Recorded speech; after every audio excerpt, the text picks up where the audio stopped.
Si mal no recuerdo, aquí quedamos.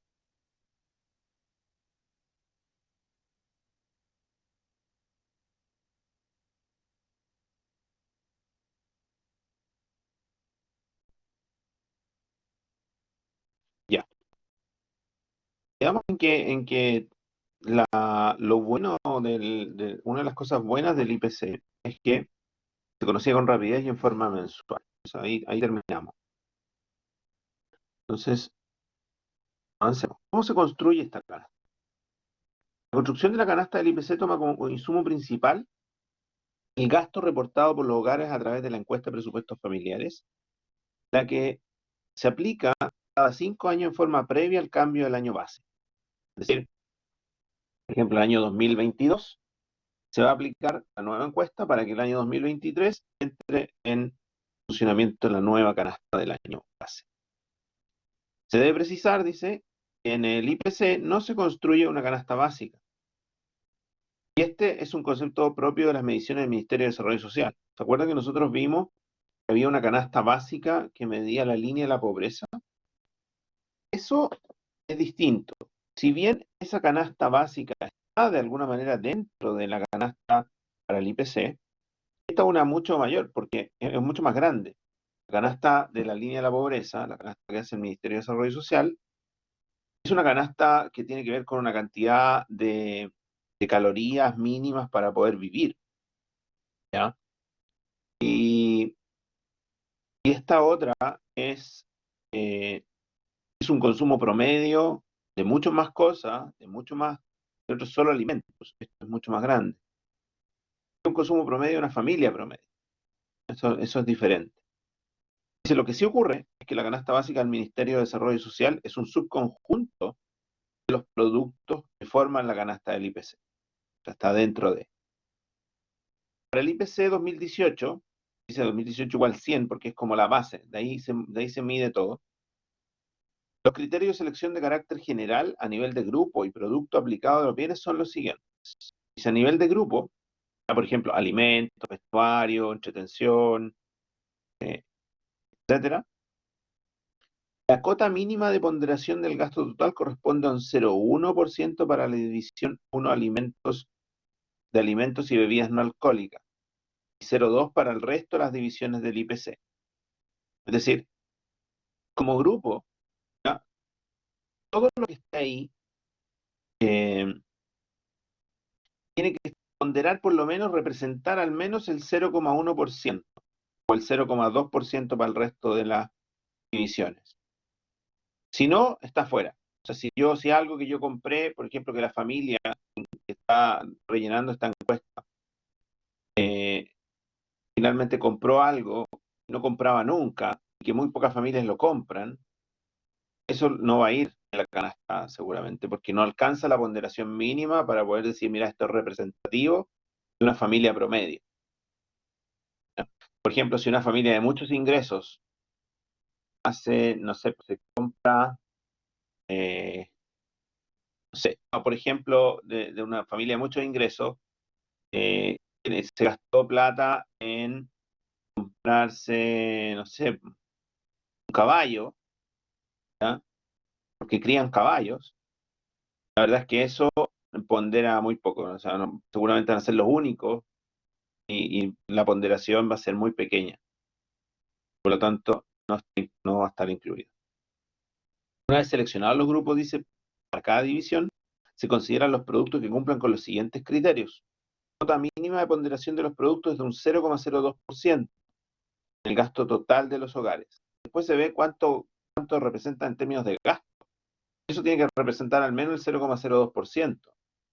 Entonces, si efectivamente una familia o muchas familias compran, y puede ser, no sé, eh, alfileres, ¿ah? O no sé, un colet pelo, ¿ah? Familias que tienen y que compran colet para el pelo, que compran una vez al mes y se gastan 1.000 pesos, eso lo más probable es que no vaya como dentro de la canasta del IPC, ¿ah? Porque representa muy poco el gasto y seguramente no representa muchísimo menos que eso.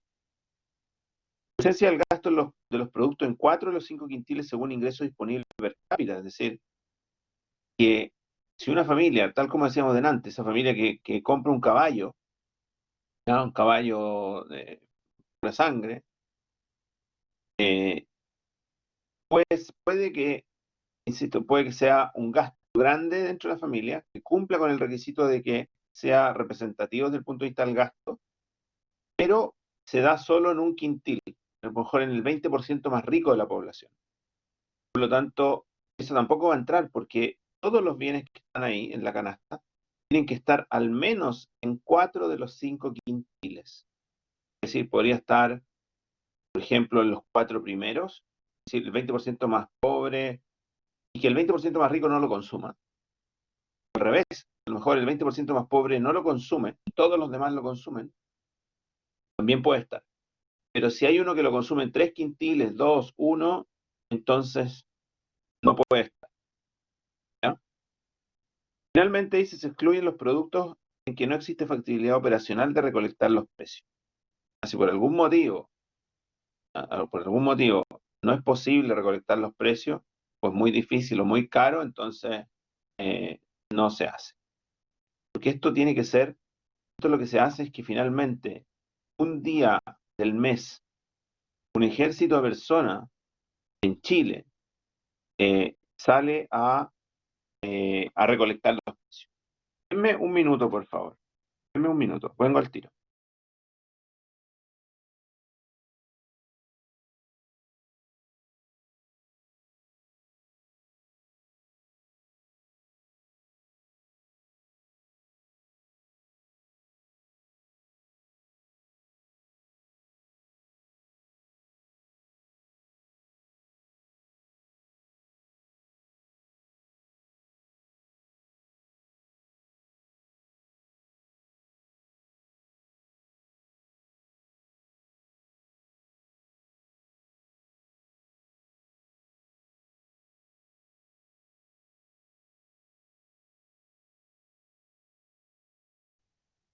Ya, sorry.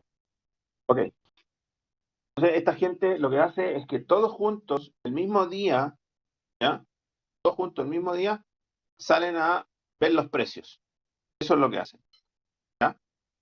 Y así determinan cómo varía el precio de un mes al otro mes de la canasta.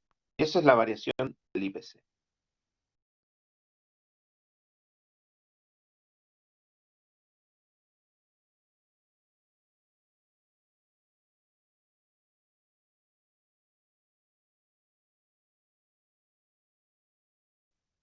Ya. El IPC SAE o el IPC subyacente. También a este ustedes le pueden llamar, también lo pueden encontrar por ahí en alguna parte, que sale como IPCX. ¿Ya? También se le llama así. Hoy día se ocupa más el SAE porque, porque es más fácil de acordarse de del nombre y lo que saca. Es una medición distinta en términos de que saca algunas cosas. Saca los alimentos y saca la energía. Por eso se llama IPC SAE. O sea, IPC sin alimentos y energía. Esto representa el 73,16% de la ponderación del IPC. O sea, todo lo que es alimento y energía representa un 26,8%, 26,84% de todo el índice. Se le saca, es decir, se mide lo mismo, pero sin estas cosas. ¿Por qué, por qué creen que se les saca estas cosas? ¿Para qué sacarle la energía y los alimentos? ¿Cuál puede ser el motivo?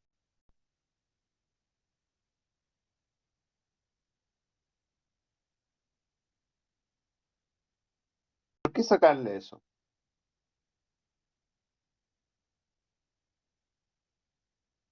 ¿Se le ocurre por qué?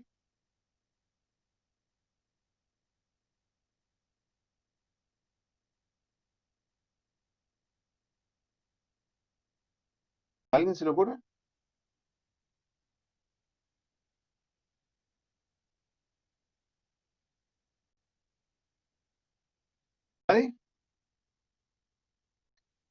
Porque, porque no dependen de nosotros. Es decir, primero hay una que tiene estacionalidad, como lo es los alimentos. Por ejemplo, en invierno, en general, las frutas, las verduras, ¿qué le pasa al precio?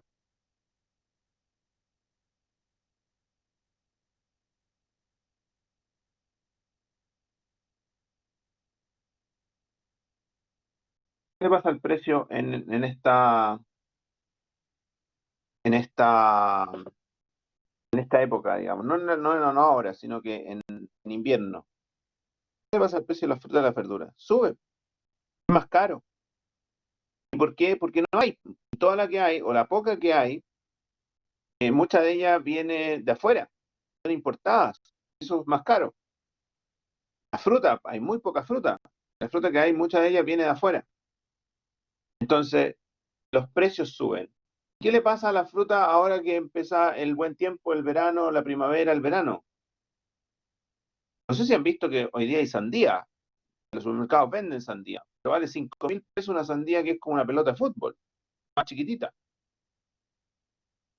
¿Qué le pasa a la sandía en enero?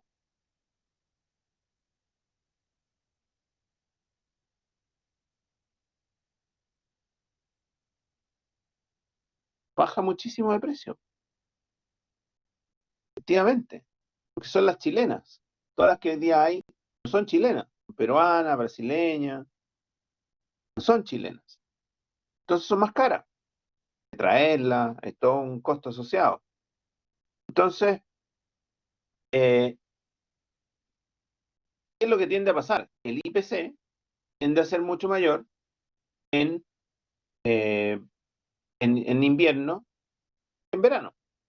¿Por qué? Porque el índice de alimentos es uno de los que más pesa en el IPC. Si los alimentos suben, el IPC se ve muy golpeado. Entonces, para eliminar ese ciclo que tiene, esa cosa que es natural, que no podemos controlar, no podemos hacer que salga la fruta en invierno, ni podemos controlar de que salga menos fruta en verano, entonces lo sacamos para ver qué le pasa al resto de los bienes. Lo mismo con la energía. La energía primero tiende a subir de precio en invierno. ¿Por qué? Porque hay una mayor demanda, por lo tanto los precios tienden a subir. Segundo, porque mucha de la energía que tiene que ver con combustibles, con gas, con parafina, con benzina, etcétera, petróleo, no depende de nosotros porque nosotros no tenemos esos bienes, los importamos. Por lo tanto, si afuera, porque hay una guerra, porque se le ocurrió a la OPEP bajar la cantidad que produce, etcétera, y los precios suben, es una cuestión que nosotros no podemos controlar. Tenemos que aceptar el precio al que está. Por lo tanto, de nuevo, para sacar ese efecto de cosas que no podemos controlar, entonces sacamos estos dos ítems, los sacamos de la medición y lo que estamos viendo entonces es cómo el resto de los bienes se comportan. Porque se puede generar una distorsión en términos de que si aumentó mucho el petróleo, entonces todas las cosas suben. Ok, pero saquémosle ese efecto de alguna manera, porque hay algunas cosas que no le podemos sacar el efecto.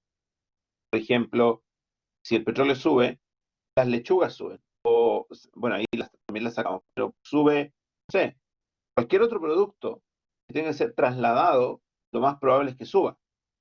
Hablando, no sé, puede ser una bebida, puede ser un teléfono, lo que sea, cortinas, da lo mismo. O sea, si finalmente el pasaje, el que fue a comprarlo le salió más caro, si el transporte del camión le sale más caro de lo que sea, le van a cobrar más. Pero bueno, ¿cómo lo podemos? Eso no lo podemos sacar de cada producto, por lo tanto lo que hacemos es sacarlo al menos de los combustibles que usamos como combustible, ¿ya? Gas licuado, etcétera, benzina. De esta manera sabemos cómo se está comportando el resto. Dice alimentos, dice en el índice de alimentos se incorporan los productos alimenticios y bebidas no alcohólicas, que corresponden a la totalidad de la división uno de la actual canasta de productos. O sea, 76 productos corresponde al 19,3% de la ponderación de la canasta del IPC. Energía está compuesto por 9 productos que representan el 7,54% de la ponderación de la canasta del IPC del 2018. Estos productos son electricidad, gas por red, gas licuado, carbón, parafina, leña, gasolina, petróleo, diésel y lubricantes y aceite para el automóvil. Esos son los que se sacan. Aquí está la tabla de alimentos. Parece que la habíamos visto, ¿no? No me acuerdo, pero parece que ya la habíamos visto. Donde alimentos representan el 19%. Creo que ya estaba en una diapositiva anterior. Vivienda, estos son los que más pesan, ¿no es cierto? Transporte, etcétera. El que menos pesa, ya lo habíamos dicho, era el vestuario. Esta es la cantidad de productos en cada uno. Entonces, significa que hay de todo. Recreación y cultura, ¿qué es lo que consumen las familias? Restaurante y hoteles, bienes y servicios diversos. Etc.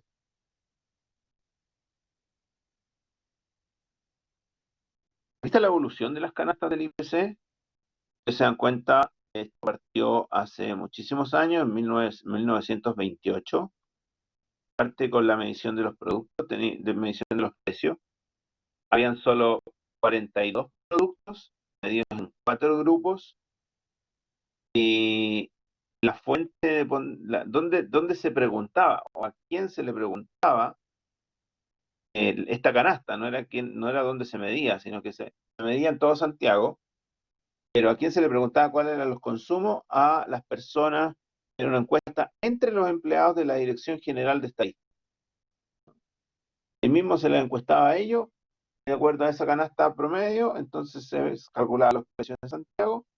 Eso duró por muchísimos años, 29 años, y solo eran 42. Luego se ha ido cambiando la cantidad de productos. Si se dan cuenta, en algún minuto medíamos muchos productos, medíamos 483 productos en el Gran Santiago. Siempre fue en Santiago, Santiago, Santiago. Sin embargo, aquí recién en el año 2010, acá, empezamos a medirlo en las capitales regionales. Recién ahí. Y ahí bajamos la cantidad de productos a 368. Y también, si se dan cuenta, antes duraban 12 años, 9 años, 11 años, 9, 10. Aquí duró uno porque después se decidió cambiar. Esto iba para que durara mucho más tiempo. Sin embargo, como se decide empezar a hacerlo en las capitales regionales, se vuelve a actualizar y partimos de nuevo. Y ahí se hace cada 5 años. ¿Ya? Aquí lo que se hizo fue que duró 4 años con 368 productos, luego se actualizó la canasta, llegaron a 321, por eso aquí parte con 5 años más y después 5 años más. 2013, 2018 y ahora tiene que ser el 2023. Por lo tanto, el 2022 se hace la nueva encuesta. El 2023, o sea, el 2019 partió, el 2023 se hace la encuesta, el 2024 parte la nueva medición. Cuando cambia la canasta, ya no es tan comparable hacia atrás las mediciones, porque estás midiendo una cosa distinta. Por lo tanto, cuando salga el IPC de enero del 2024, bueno, ahí ese IPC comparado con el de diciembre no es tan comparable. Hay que tener ojo con eso. No es tan comparable. Eso va a pasar siempre que cambiemos la canasta. Ok, inflación. Inflación es el aumento generalizado en el nivel de precios. Es decir, es un fenómeno que surge en la economía de un país y se relaciona con el aumento desordenado de los precios de la mayor parte de los bienes y servicios que son comercializados en sus mercados por un periodo de tiempo prolongado. Es decir, para que haya inflación tiene que haber aumento de los precios, pero tienen que haber al menos 3 periodos consecutivos de aumento de los precios. En general, nosotros dijimos, nosotros queremos tener inflación. Por lo tanto, es lo que siempre tenemos. Pero también hemos tenido, pueden pasar periodos donde hemos tenido deflación, es decir, una caída general en el nivel de precios. Eso ha pasado, tener deflación. Pero también tiene que pasar de que sean 3 periodos consecutivos, o sea, no basta con que un mes el IPC sea negativo. Eso es importante. No basta, en general en los años siempre hay algún mes, uno, dos, hasta tres, pero no consecutivos, donde tenemos deflación. Perdón, donde tenemos IPCs negativos. Para que sea deflación necesitamos que sean 3 consecutivos, ¿no? Eso es importante recalcar. Causas de la inflación, varias. Una, por un aumento de la demanda. Los precios suben, ¿cierto? Suben cuando sube la demanda, suben los precios. Por lo tanto, esa es una de las causas. Cuando incrementan los costos de las materias primas, lo que decíamos delante, si por alguna razón, ¿no es cierto?, eh, aumenta por alguna razón, aumentan los costos de combustible o de cualquier cosa, pero ya no de un solo producto. Ojo con eso. Acuérdense que esto es macro, por lo tanto, no basta con que suba solo los tomates, por decir algo. Por lo tanto, ¿por qué? Porque, bueno, puede que baje el vestuario, por decir otra cosa. Lo que interesa es que lo que suba en general, para todos, ¿ah? O muchos productos. No son muchos, algo pasó ahí. Puede ser, por ejemplo, lo del petróleo que decía. Si sube ese costo, entonces va a pasar eso. Con las propias expectativas. A veces sucede que eh, la gente espera, como la profecía autocumplida, la gente cree que van a subir las cosas y también terminan subiendo, porque eso se traspasa de uno a otro. Y, y es como, mira, va a haber escasez. Es lo que pasa con, no sé si lo viví, bueno, lo vivieron todos lo vivimos. Algunos a lo mejor se dieron cuenta, pero ¿qué pasó con los precios cuando decían que podían los camioneros parar? Recuerda que pararon, pero antes que pararan, todos decían, oye, puede que haya paro de camioneros. ¿Qué pasó con los precios? Los camioneros no habían parado, suben, suben. ¿Y por qué? Bueno, por ahí, por las expectativas. Ah, yo creo que van a subir. Entonces se mezcla con el primero, en términos de que mucho más gente va a comprar. Entonces, por si acaso voy a comprar más de esto. Por si acaso voy a comprar más de esto otro. Bueno, finalmente lo que termina pasando entre la expectativa y el aumento en la demanda es que los precios tienden a subir. Y los camiones no habían parado. Entonces, ante ese tipo de cosas, pasa eso. ¿La inestabilidad de qué tipo? ¿A qué te refieres con inestabilidad? Es un poquito más, inestabilidad puede ser mucha. Entonces, por eso, ¿estabilidad de qué?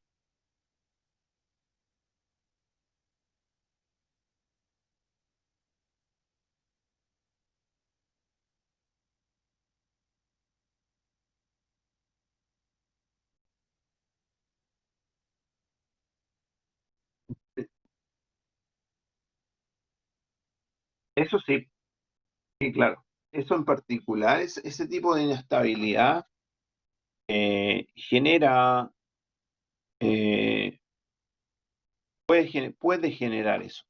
Depende, si nos remontamos, por ejemplo, a lo que pasó el 18 de octubre, sí, a lo que pasa ahora lo que pasó con la pandemia al inicio, sí, de todas maneras.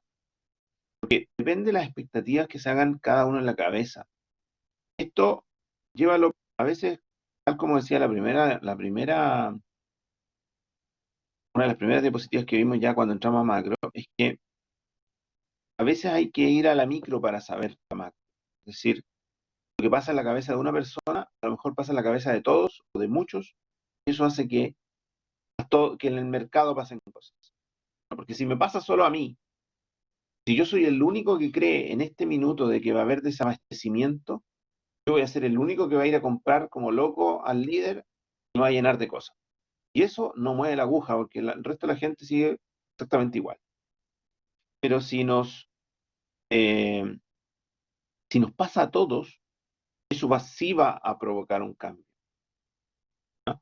Entonces, depende de lo que nosotros pensemos. Si nosotros, por ejemplo, pudo haber pasado de que gente pensó que anoche iba a quedar la embarrada, en términos de que saquearon algunos negocios en algunas partes, pero esos son delincuentes ¿cierto? Que se aprovechan a veces de eso, pero que iba a ser otra cosa.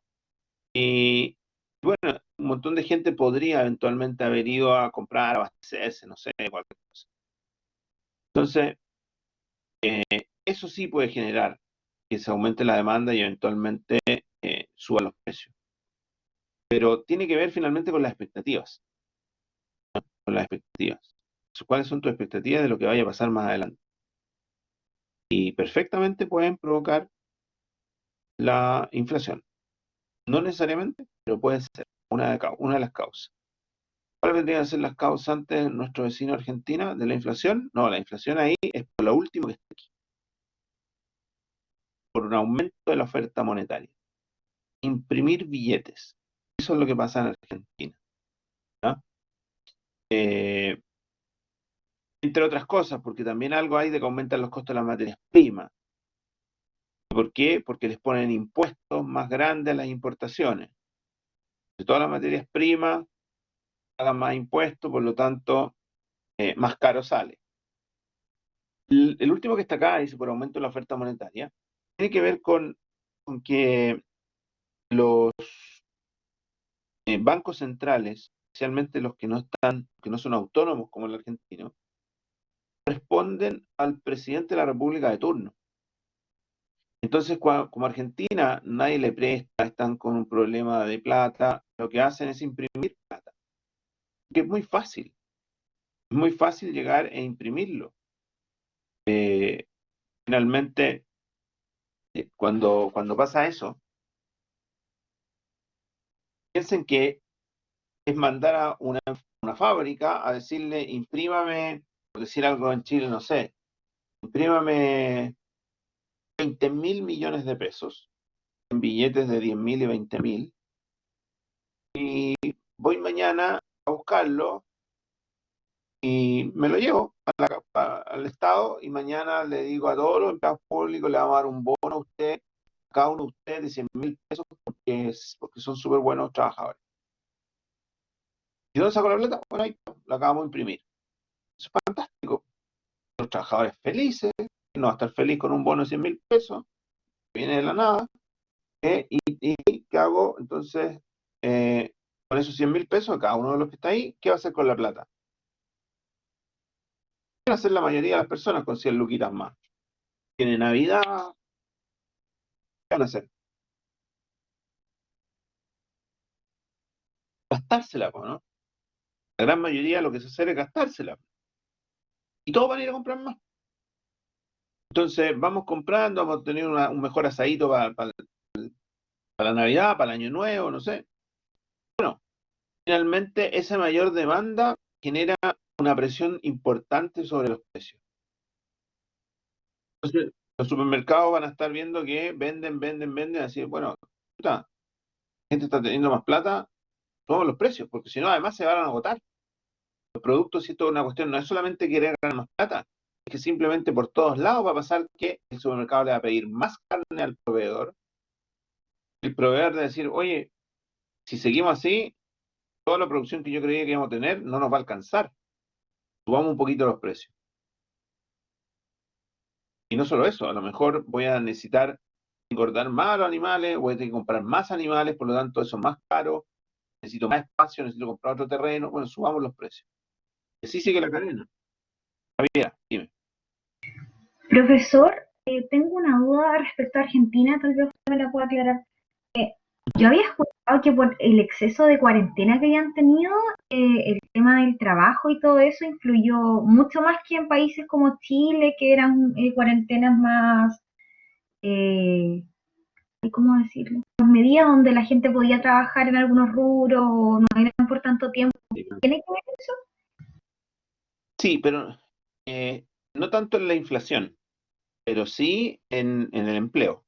O sea, claramente los destruyeron. O sea, fue una mala mezcla. Primero, ellos aplicaron, aquí, recuerden que aquí hubo una cantidad de personajes políticos que tuvo una reunión con el presidente argentino por videollamada, donde le lavaban su política contra la cuarentena, porque aquí no estábamos haciendo aquí eran unas cuarentenas selectivas, ¿no es cierto? De acuerdo a cómo iban entrando, saliendo en cuarentena. En Argentina, todos parados. Fueron más de 6 meses, un confinamiento total, que era lo que aquí muchas veces se pedía. Fue un desastre. O sea, los negocios simplemente no aguantaron. Además, le subieron los impuestos, que es otro problema. Y simplemente no aguantaron y han llegado a un nivel de pobreza. O sea, una cuestión, insisto, de cada 10 niños, 4 hasta los 14 años viven en pobreza. Es una locura. Entonces, y ya, de ahí veo eso. Y efectivamente, eso fue muy, muy fuerte para la población. De hecho, llegaron, que no es posible dividir, como algunos también pedían aquí en principio, decir, bueno, o salvamos la salud o salvamos la economía.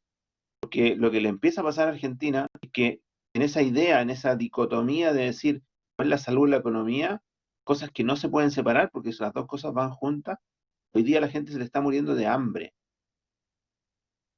O sea, si no se le está muriendo por la pandemia, ahora se le está muriendo de hambre. Además por la pandemia, porque lo único que tú haces cuando te encierras de esa manera es finalmente lograr que nadie se enferme, pero en algún momento vas a tener que abrir. La gente empezó a reclamar porque decían, bueno, una cuando decían, mira, van a entrar solo las actividades esenciales. Entonces, ¿cuál fue finalmente de toda la población que ya estaba desesperada? Decían, lo más esencial es trabajar. Por lo tanto, ya no era un rubro esencial, sino que decían, el trabajar es esencial en este minuto porque no podemos vivir así, cuando además el Estado les dio 100 lucas como ingreso. Entonces, finalmente los llevó a que la gente se muriera. ¿Sabes lo que se ha disparado estos días en Argentina? Este último mes, las tomas de terreno. La gente se quedó sin casas, la gente no tiene dónde pagar un arriendo, por lo tanto se ha quedado sin arriendo, se ha quedado en la calle. Lo que están haciendo hoy día y por todos lados es tomarse los terrenos. La gente los dueños de los terrenos están defendiendo sus terrenos hasta con armas. No, sí, fue lo peor. Hoy día, por supuesto, ninguno de esos mismos políticos hace eh, ninguna conexión con el presidente de Argentina, que además hoy día están dentro de los top 10 en el mundo de la cantidad de muertos y contagiados que tienen. Lo único que hizo fue alargar para que no fuera en abril, en mayo, y hoy día están teniendo una cantidad enorme de gente. Y además la gente ya no quiere estar en su casa, o sea, les dicen hay cuarentena y la gente sale igual, porque no tiene con qué comer. Entonces, fue la peor estrategia. Claro, mira, Suecia tampoco hizo Suecia no hizo cuarentena, no hizo. Apeló a la responsabilidad de las personas, hubieron hartos muertos, pero hoy día ya no tienen, hoy día hay días que no tienen casos nuevos, pero apelaron eh, a la responsabilidad de las propias personas, cuidarse, no es obligatorio ocupar mascarilla el día de hoy, pero la gente es bien responsable, una buena diferencia. Eh, Mira, lo dice, lamento meterme en historicidad, pero de acuerdo a su respuesta actual, los cuales fueron los factores claves que repercutieron la inflación de nuestro gobierno a mediados de los 70. Aunque eso es un instrumento muy básico, últimamente los factores de defensa, defensas que salen a favor me terminan desbordando de los causantes principales de esta caída económica. Lo mismo, imprimir plata. Impresión, impresión, impresión. La inflación es un fenómeno monetario, ¿ya? La gente, ¿por qué demanda más? Porque tiene más plata. Cuando en Argentina le dieron tanto, tanto poder a los sindicatos, tanta fuerza, que quedó desbalanceado. Es decir, las negociaciones, cuando están desbalanceadas, cuando tú tienes a alguien que tiene más poder que el otro, favorecen al que tiene más poder. Cuando tienen un balance, cuando están balanceadas, cuando tienen más o menos el mismo poder, entonces las negociaciones son mucho más fructíferas en ese sentido. ¿Ah? Es mucho más fácil que ambos ganen, que ambos busquen ganar. Eh, por lo tanto, en Argentina se pasaron hacia el otro lado. Hoy día, ante cualquier cosa, paran los sindicatos. Las empresas, como no pueden seguir, bueno, le tienden a decir, bueno, si usted quiere que le suba el 20% del sueldo, se lo subimos. Eso alguien tiene que pagarlo. Y eso finalmente lo termina pagando los consumidores. Que bueno, ¿de dónde saco 20% más para pagar toda la tremenda planilla que tengo? Es del producto, de lo que vendo, de lo que hago. Por lo tanto, tengo que subir el precio. Aquí pasó lo mismo en esa época. Aquí el Banco Central no era autónomo, entre cualquier cosa pedimos plata nomás. Imprimimos plata, si la plata es fácil hacerla. El problema es que eso te genera un aumento en la demanda inicial. La gente siente que tiene más plata, felices. Eso es lo que se llama plata dulce. Es decir, hoy día tengo más plata y estoy feliz, pero una vez cuando empiezan a subir los precios, me alcanza para comprar menos cosas. Cuando ya me alcanzo a comprar menos que antes, que cuando tenía menos plata, entonces pido que me den más plata para poder cubrir esa diferencia. Y presiono tanto que me la dan. Me la dan y de nuevo vuelve lo mismo, lo mismo, lo mismo.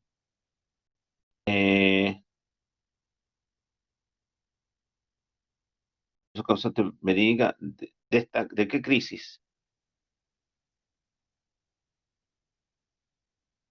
¿De cuál son causantes verídicas de esta crisis? ¿De qué crisis? ¿Cuál? Ah, yo pensé que la ahora. Eh, no, mira, no, si le echan la culpa a la nacionalización del cobre, poco. Mira, si al final, de nuevo, la, la inflación, la hiperinflación son un problema monetario, monetario. Los que te digan que no son problemas monetarios, no, eso no es así. Más que claro que la inflación es un problema monetario. La unificación de los bancos e instituciones, o sea, hoy día lo que algo tiene que ver, pero de nuevo, es el Banco Central el que termina generando la mayor inflación.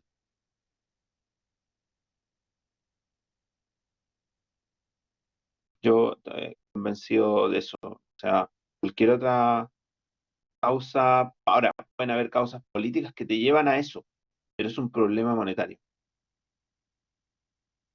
Es un problema monetario. Eso es para que acá se imprima más plata, el Banco Central tiene la última palabra, puede tomar esa decisión un presidente. Esa es la gracia de un Banco Central autónomo. Un Banco Central autónomo, la gracia que tiene es que el presidente de la República no es su jefe, el de turno, porque además el presidente de la República va cambiando. Entonces, el que esté no es su jefe. No puede pedirle, o sea, puede pedirle, pero no le va a decir que no. Por lo tanto, son poderes, no, en Argentina no es autónomo. El presidente del Banco Central, el jefe, es el presidente de la República de turno. Él lo nombra. Es como un ministro más. O sea, el ministro, aquí se hace lo que el presidente quiere. Eh, pero en Chile no. En Chile duran 10 años en el cargo.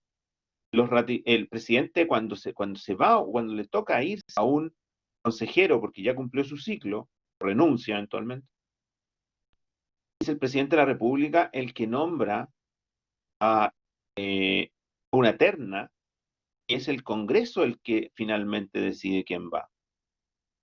Ahora, en esa terna el Congreso decide respetando, y eso es una gracia que hemos tenido nosotros, respetando los equilibrios, tal como le decía yo antes, la importancia de los equilibrios. Entonces, hoy día el Banco Central tiene gente con una mirada más de centro izquierda y otros con una mirada más de centro derecha, pero muy técnicos todos. Una cuestión que se respeta mucho entre ellos porque son temas súper técnicos, porque manejar la política monetaria es una técnica. Por lo tanto, no podríamos tener a gente, o sea, si tuviéramos a gente muy política ahí, no sería lo mismo que hemos vivido hasta el día de hoy, todos usted y yo también. Es una cuestión muy técnica, pero con ciertas miradas de cada lado. Y eso se ha mantenido desde el año 90 a la fecha. Presidentes de distintos lados, por ejemplo, Michelle Bachelet, le ha tocado nombrar como presidente del Banco Central eh, o mandar para que sea alguien de derecha. Y a Piñera ha tocado también poner a gente de izquierda, llevar, mandarlo al Congreso para eso, no de izquierda, pero centro izquierda, con esa visión, digamos. Entonces, finalmente, los que están adentro, el presidente de turno no es su jefe, por lo tanto, libremente se preocupan de la parte técnica, que es lo que a ellos les interesa. Entonces, todo el mundo, de izquierda, de derecha, respeta al actual presidente del Banco Central, que participó del gobierno de Michelle Bachelet. El anterior tenía una mirada más de derecha, sigue estando, renunció al Banco Central porque se dedica a otras cosas, pero ha estado Vittorio Corvo, que es de derecha, como presidente, y así. De acuerdo a los que van saliendo, si sale uno, por ejemplo, renunció uno que tenía una mirada más de centro derecha, bueno, el presidente buscó una terna para mandar al Congreso con personas de esa misma línea, para mantener los equilibrios. El Congreso lo respeta, además. Por Congreso podría decirse que ninguno de ellos. No, lo respeta y hace lo mismo. Entonces, en ese sentido hemos sido súper responsables y es súper bueno porque la tentación de, de poder, ante una crisis, por ejemplo, como esta, de decir imprima billetes es enorme. Enorme. Imagínense qué hubiese pasado con la popularidad de Piñera si él hubiese dicho, ¿sabes qué? Le vamos a dar un bono mensual de 500.000 pesos a cada uno, si quieren. ¿Qué hubiese pasado? ¿Qué creen ustedes?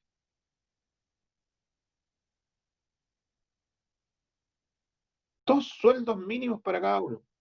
Y además le decimos a todos los jubilados que le vamos a subir su pensión en el Estado, la pensión básica solidaria la vamos a multiplicar por 2. Imagínense esa señora que gana, que hoy día su pensión es de 100 lucas, que le digan de la noche a la mañana, mañana es de 200 lucas. Oye, va a ser el mejor del mundo, o sea, puede doblar sus consumos. Fantástico. Bueno, la tentación de eso es enorme, porque hace eso, en la próxima elección sale de nuevo, o sale alguien del sector. ¿Ah?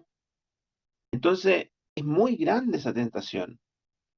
Y el problema es que un país como el nuestro, con una situación macroeconómica relativamente estable como la nuestra, se puede dar el lujo incluso de que haya un presidente de que haga eso y que durante los 4 años de su mandato los efectos totales de eso en términos negativos no se vean.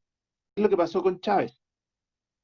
Entonces Chávez llega y ya los subsidios no son con solamente la casa, sino que es la casa con refrigerador, con camas, con cocina, con lavadora, con el refrigerador lleno adentro.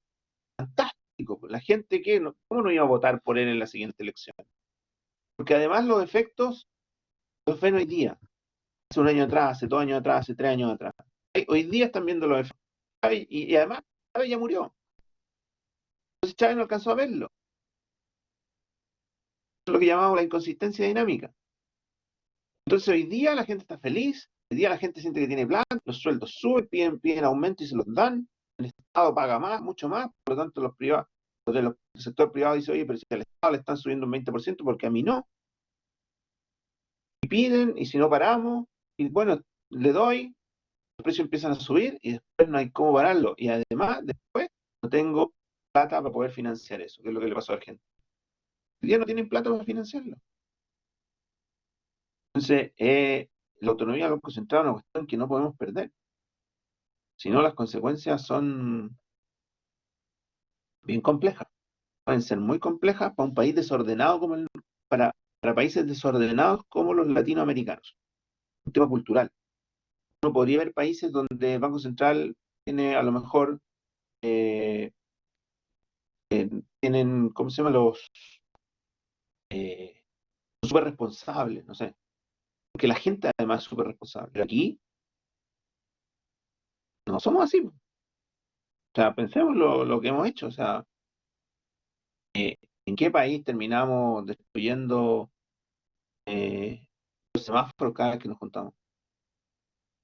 Claro, no, el resto del mundo, y yo lo he escuchado, una hermana en Australia decía, me preguntaba, una hermana, entre comillas, así, de una familia que es australiana, y veía las noticias de Chile, me decían, ¿pero por qué? Están alegando, me decían, sí, están alegando por las demandas sociales, sí, claro, es necesario, qué sé yo. Sí, pero ¿y por qué? ¿Por qué rompen las cosas? Decían. ¿Por qué, por qué quiebran los vidrios? No entendían, no les cabía en la cabeza. Entonces, era, esa cuestión es muy de latino, es una cuestión cultural. Y ellos son como más ordenados. Ustedes ven los gringos, bueno, ahora con el sistema se pusieron algunos, ¿no es cierto? Pero ya han parado un poco esa rabia inicial que tenían.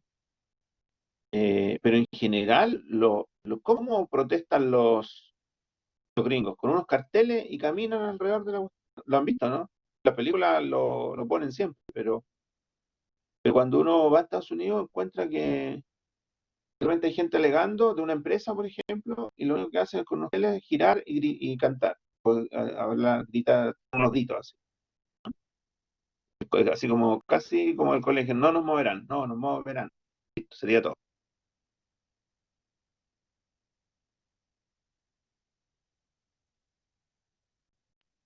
Crecimiento. Es la única forma, la única forma. Con esta crisis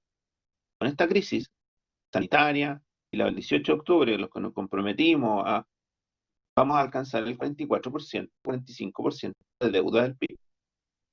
Para un país como el nuestro, el límite. El límite, o sea, de eso es muy difícil pagarlo, terminas pagando puros intereses, muchísima plata en intereses, millones de dólares en intereses. Por lo tanto, la única forma es crecimiento.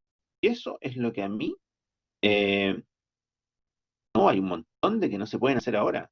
Y eso es lo que a mí, si ustedes me preguntan cuál es mi opinión del proceso que estamos viviendo, a mí lo que más me preocupa, a mí no me preocupa hacer una nueva opción, a mí lo que más me preocupa es tener gente que va a tomar la decisión que no es capaz, políticos, ¿no? Porque quieran o no, y esta cosa de que el pueblo la va a hacer, eso no es cierto, o sea, finalmente hay que elegirlo en una votación, donde los independientes en esa votación tienen bastante poca cabida y pueden ser muy populares en un lugar, pero la gente tiene que votar por ellos. Los partidos tienen ganado de alguna manera cierto espacio, aunque no quieran, eh, pero aquí, porque además hay que elegir no basta solamente consenso popular, hay que saber, son cosas complejas, o sea, hay que saber. Eso, bueno, otra de las cosas que me complica, o no me complica, pero que me preocupa, es que elijamos gente que sea súper popular, pero que tenga poca idea de las cosas que hay que hacer. Eh, lo otro es que lo que yo creo es que hay un grupo de personas que hoy día que eventualmente van a tomar la decisión, que no son capaces de ver el largo plazo. Y ahora juega más que nunca esto que hablamos de la inconsistencia dinámica. Lo que hagamos ahí va a tener efecto, tal como se dice, en 20, 30, 40 años más. Eso significa que los efectos se pueden ver cuando ustedes estén a punto de jubilar. Uno dice, oye, eso queda mucho. No, pasa muy rápido. Entonces, ustedes se pueden ver perjudicados eventualmente por algo que se hace mal hoy día, cuando ustedes están ya saliendo del mercado laboral. Entonces, en la etapa donde bajan los ingresos, etcétera. Entonces, hoy día están muchos tomando muchas decisiones de lo que pasa hoy día, del corto plazo, pero no son capaces de ver al mismo tiempo en el largo plazo. Y efectivamente hay demandas que son de corto plazo, hay otras que son de mediano plazo y otras que son de largo plazo. Cambiar la calidad de la educación, por la que muchos, ¿no es cierto?, levantan pancartas, es una cuestión de largo plazo. No hay ni una posibilidad de resolverlo en el corto plazo. Por ejemplo, es como el problema que hablábamos del impuesto a los libros. El que la gente le guste leer, ¿lo podemos solucionar el próximo año? ¿Qué creen ustedes? Imposible. Imposible. ¿Cómo haces? Tú puedes empezar a solucionarlo el próximo año. ¿Cómo? Bueno, a los niñitos que están en pre-kinder, hacer un plan para que empiecen a leer mucho más de lo que hoy día leen. Pues que no saben leer todavía, no importa, muéstrale libros, que los ojeen, que vean los dibujos, que le hagan sonido, los que venden en la librería que son súper didácticos, ¿no es cierto? Que le llame la atención, los dibujos, que alguien se los lea y ellos imaginen. Ok, todas esas cosas, en algunas partes se hacen, en otras no. Todo eso para crear un plan para que esta gente cuando tenga 7, 8 años, se haya leído un par de libros y siga leyendo. Ahora, ¿qué haces con los que no les pasó eso y ahora tienen 10, 11 años? ¿Cómo le cambia eso? Súper difícil. Porque además están todo el día con un celular en la mano. Porque tienen celular a los 7 años o antes. Que es lo peor que les puede pasar, digamos. Igual que darle heroína a un niño. Y están todo el día con el celular. Entonces, eh, es súper difícil. Eso no lo puedes cambiar de un día para otro. Esa generación, el que se quedó con el celular y ya lleva años con el celular ahí, difícilmente se lo va a poder quitar y su capacidad cognitiva de ahí para adelante y lo que va el resto, o sea, estoy hablando de su vida, va a ser súper limitada. Pero van a haber otros que no, tuvieron papás conscientes, que van a lo mejor cuando lleguen, cuando entren a trabajar, o cuando entren a la universidad, o cuando cuando vayan a dar una prueba, entrar a la universidad, la diferencia se va a notar y eso se va a notar en los ingresos y eso se va a notar en la desigualdad. Con esta pandemia nosotros vamos a tener más pobreza, vamos a tener eh, más desigualdad. ¿Y por qué vamos a tener más desigualdad? Porque esta generación, hay un montón de estudiantes hoy día que no está recibiendo educación. En este minuto. Somos el único país, digamos, de los que nosotros nos gusta mirar, que no estamos conversando de cómo volver a clase en los colegios. No conversamos. O sea, hay una, en todo el mundo se está conversando de cómo volver a clases lo más pronto posible, especialmente en los colegios de menores recursos, porque ellos no tienen la oportunidad de tener clases online, de seguir con el proceso de alguna manera como si lo tienen los colegios particulares. Muchos de los colegios particulares, no todos, pero la gran mayoría. Entonces, ¿cómo hacer? Porque si no, lo que va a pasar es que esos avanzan y los demás no avanzan. Y si no avanzan, lo que va a pasar es que después, desde el punto de vista de los ingresos futuros, va a haber una desigualdad enorme en términos de generaciones. Y lo más probable, ese índice Gini que nosotros vimos, generación que fue mejorando, lo más probable es que esta generación, y de acuerdo a qué es lo que pase con la pandemia, a lo mejor esa no va a seguir bajando de la misma manera la desigualdad.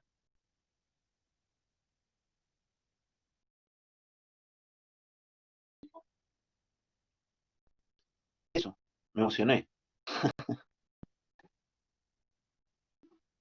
Pero son cosas que tenemos que hay que hablarlas, hay que buscarle la solución. Eh, y tenemos de verdad eh, déficit en ese sentido.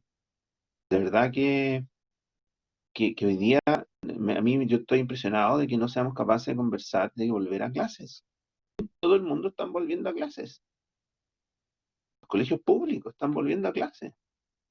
Y aquí, o sea, y esto no solamente, verdad que la gente lo trata mal, pero el único que quiere conversar de esto es el ministro. Y el colegio de profesores dice que no, que cómo volver a clase, pero llama a que todos salgan a juntarse para celebrar el 18 de octubre. O sea, vamos a manifestarnos todos juntos, pero y no quieren que los niños, que son lo importante aquí, porque finalmente su futuro se juega en esta etapa. Y un año de no tener clase, es súper, eh, va a ser una gran diferencia con los que sí van a tener un año en clase. Entonces, hay que buscar la forma. Y ni siquiera hay conversación, si esa es la cuestión. Ni siquiera hay, oye, veamos, algunos podrán, otros no pueden, a unos más fácil, unos necesitan más recursos, ok, busquémoslo. Otros necesitan menos recursos, porque están en un sector, veamos la forma. Po. Eh, sí, claro. Entonces, yo creo que ahí nos falta mucho. Entonces, por eso es mi temor en términos de lo que va a pasar ahora. Tenemos 2 años más de incertidumbre. Entonces, ojalá que la gente, y por el bien de todos, que tomemos buenas decisiones, ¿no? Porque como decidimos hacer partir de una hoja en blanco, eventualmente lo que salga de ahí, eh, yo no soy de los que dice, oye, nos vamos a convertir en un Venezuela, no necesariamente, no podemos, ojalá nos convirtamos que sea de tal manera que tengamos una sociedad y que vayamos hacia el lado de a lo mejor de Nueva Zelanda. Son caricaturas al final, pero jamás vamos a ser como los neozelandeses porque los neozelandeses tienen una cosa que nosotros no tenemos, son neozelandeses, ¿ya? Entonces, tampoco vamos a ser finlandeses porque está lleno de finlandeses allá y acá no. Entonces, pero una cosa con una estructura de ese tipo sería fantástico, pero, pero no es fácil conociendo a los latinos, ¿no? Conociendo las experiencias latinas.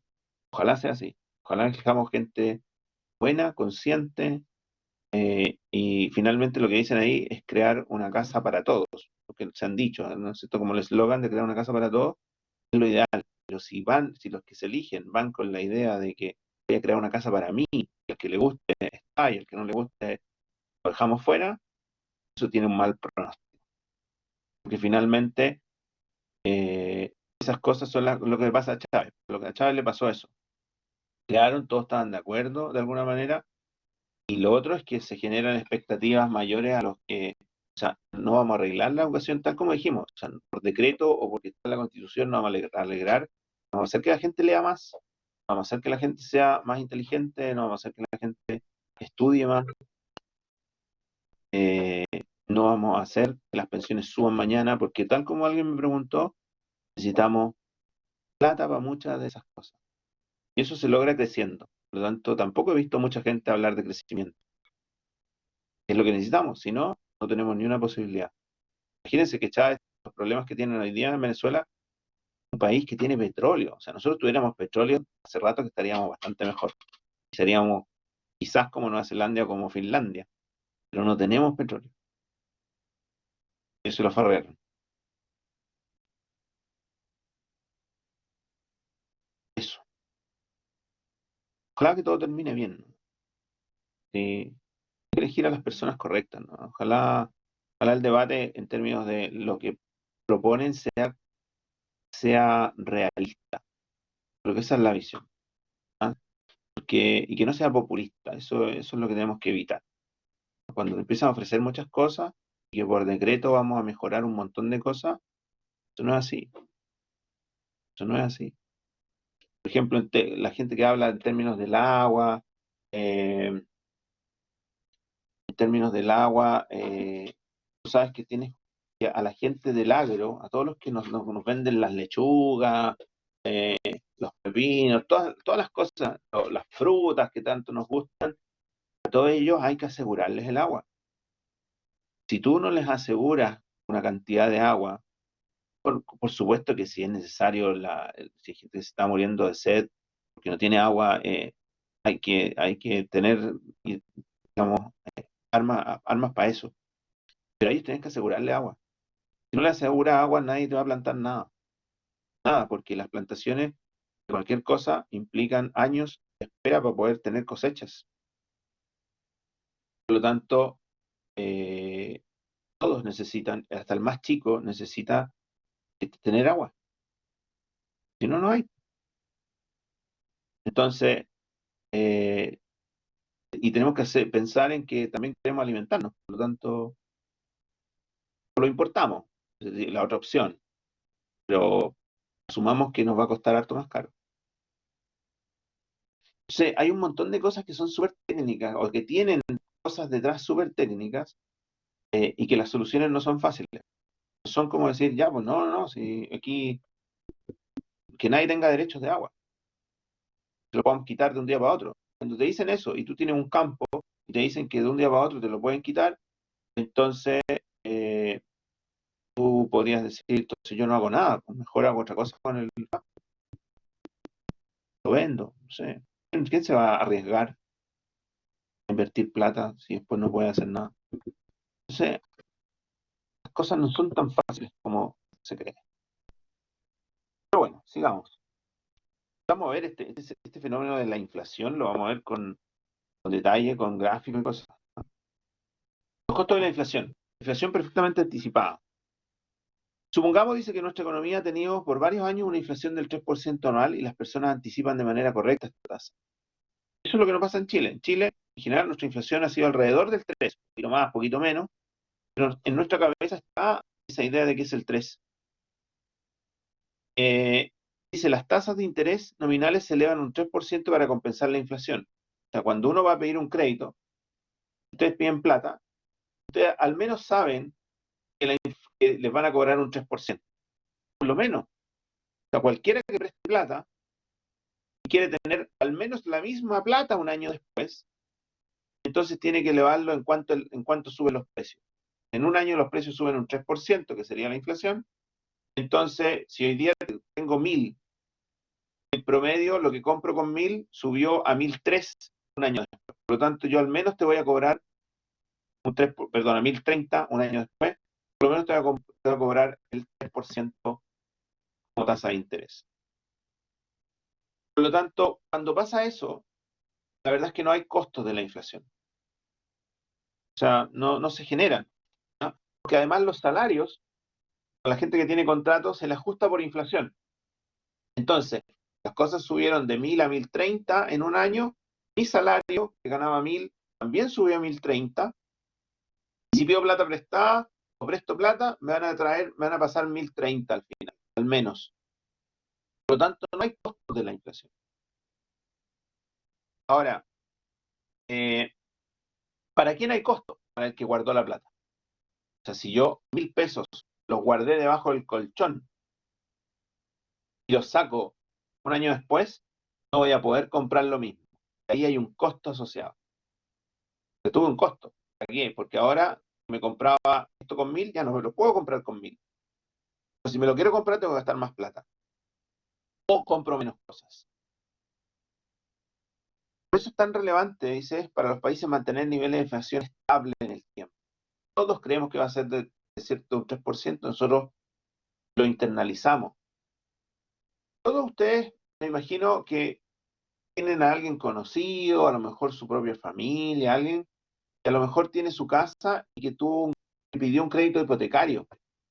Ustedes lo más probable es que cuando salgan al mercado laboral se pidan un crédito hipotecario para tener su propia casa, su propio departamento. Eso en Chile es súper común. Mucha gente tiene créditos hipotecarios y se puede comprar una casa a 25, 30, 40 años plazo incluso. Eso en otros países no pasa. En otros países es muy raro. En Argentina no hay créditos hipotecarios. ¿Y por qué? Porque nadie se atreve a pedirlo y por lo tanto no hay tampoco nadie que lo ofrezca. ¿Por qué? Porque la tasa puede ser cualquier cosa, porque la tasa al menos va a ser la inflación. Y si yo no sé cuánto va a ser la inflación, o como en Argentina, que la inflación puede ser del 80%, 50%, ¿quién va a poder pagar un crédito que la cuota que partió en 100 a fin de año sea 180, y el otro año sea 220, el año siguiente sea 300 y tal? Aquí yo pedí un crédito hipotecario hace ya, ¿cuánto? 15 años, por ahí, 16, 17 años. Les prometo que llevo pagando casi la misma cuota desde hace muchísimos años. Ha sido tan baja la inflación que ha subido, no sé, partí pagando una cuota de 180 pesos y voy en 200.000 en todos estos años. Súper poco. La diferencia es muy poca. Bueno, eso no pasa en otros países. De hecho, como les digo, en Latinoamérica somos el país que tiene, que puede tener este tipo de crédito hipotecario y el resto ustedes vayan a Perú, a Ecuador, a Colombia, a Brasil, Argentina. No existe esto que estamos viendo. Existe poco, pocos años, y algunos más que otros. Brasil, por ejemplo, un poquito más estable. Argentina no existe, Ecuador, olvídense. Entonces, la profundidad es muy distinta y eso es gracias al trabajo que hemos hecho durante muchos años. Gracias al Banco Central, que se ha portado súper bien y que todos le creemos. Cuando empezamos a dejar de creerle, ahí tenemos un problema grave, muy grave. Ventaja de la inflación: el alza de los precios ayuda a reducir el valor de las deudas, tanto en las empresas como en los hogares y el gobierno. Si la deuda está en pesos, tiende a ser menor. La subida de los precios provoca que las personas prefieran consumir ahora mismo en vez de más tarde, porque entonces los precios serán más caros. Eso de alguna manera tiene un beneficio, porque las empresas venden. Si los precios bajaran, ¿qué pasa si todos pensáramos que los precios van a seguir bajando? Si hubiese deflación, ¿qué es lo que va a pasar con las compras? ¿Qué creen ustedes? Lo que va a pasar es que no compraríamos hoy día, esperando que bajen las cosas, por lo tanto, finalmente las empresas no venderían. Como sabemos que hay inflación, porque es baja, bueno, mejor comprarlo ahora porque la plata cada vez vale menos, en promedio, ¿no es cierto? Pero lo que nos pasa es que cuando nosotros creemos y tenemos la expectativa, puede ser el precio esperado, cuando nosotros creemos que a futuro las cosas van a estar más baratas, entonces postergo mi compra de ahora y prefiero comprar más adelante. Si todos hacemos eso, las empresas no venden y quiebran, no tienen liquidez. ¿Por qué pagan sueldo? ¿Por qué pagan el arriendo? ¿Por qué pagan los insumos? Tipos de inflación: la deflación ya lo vimos, se trata de la inflación negativa, voy a partir de la derecha a la izquierda, es decir, cuando los precios, en lugar de subir, bajan. La inflación subyacente ya lo vimos, y la estanflación. Este es un concepto relativamente nuevo, surge cuando existe inflación, pero además crecimiento del PIB. Eso se llama estanflación, es decir, hay inflación, pero no crecemos. En general, lo que nosotros vemos es que hay inflación y crecemos. Si hay menos inflación, estamos creciendo poco. Entonces, esa es la estanflación. Eh, Tipos de inflación, dice, según el porcentaje: inflación moderada, cuando la subida de precios no alcanza el 10% anual, sí, podría ser considerada moderada. Galopante, es cuando, dice el caso que existen inflaciones desmedidas, estamos hablando incluso de 2 a 3 dígitos. Y la hiperinflación cuando supera el 1000% al año. La verdad es que hoy día la hiperinflación podrían considerarse hiperinflaciones modernas de 3 dígitos. O sea, podría ser 200%, ya podría ser considerada una hiperinflación. Hoy día, ¿ah? En los tiempos modernos. Modernos estamos hablando de las últimas décadas, ¿no? ¿Ah? O sea, del 2000 en adelante, la hiperinflación ya se considera con 2 dígitos, con 3 dígitos. Ustedes hagan una idea: Argentina, con un 70% de inflación, está dentro de los 3 países que más tienen inflación en el mundo hoy día. En el mundo. Entonces ya con 3 dígitos, sobre 100, fácilmente podría ser considerado una hiperinflación. ¿Duda hasta aquí? ¿Alguna duda? ¿No? Ya, dejémoslo hasta aquí hoy día. Seguimos el viernes. ¿Les parece? Ya. Ya pues, que estén muy bien. Cuídense.